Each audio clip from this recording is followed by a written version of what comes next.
उद्या अयोध्येमध्ये श्रीराम प्रतिष्ठापना दिवस सोहळा मोठ्या उत्साहाने सर्व देशभर साजरा होणार आहे। त्या अनुषंगाने सोलापूर शहरात देखील मोठ्या प्रमाणात बंदोबस्त लावण्यात आलेला आहे। या बंदोबस्तामध्ये प्रामुख्याने सर्व वरिष्ठ अधिकारी आणि सर्व पोलीस स्टेशन इंचार्ज, सर्व कनिष्ठ अधिकारी प्लस सर्व स्टाफ मोठ्या संख्येने बंदोबस्तामध्ये तैनात करण्यात आलेला आहे।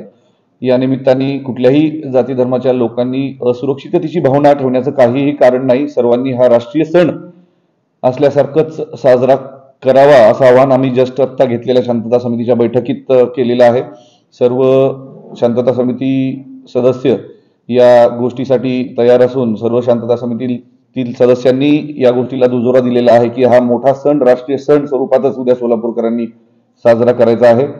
विशेषतः या माध्यमातून सर्व तरुणांना माझं आव्हान असेल की कुठल्याही जाती धर्मातील लोकांचा अनादर होईल, त्यांच्या भावना दुखावतील असं कुठलंही कृत्य करू नये, जेणेकरून आपण कुठल्या कायदेशीर अडचणीत येणार नाही। उद्या मोठ्या प्रमाणावर बंदोबस्त तैनात असल्याने सदरील सोहळा हा शांततेत आणि सुव्यवस्थेत साजरा होईल याचा विश्वास पोलीस दलाला आहे। त्याचबरोबर शांतता समितीतील सर्व सामान्य नागरिकांना सुद्धा याचा विश्वास आहे।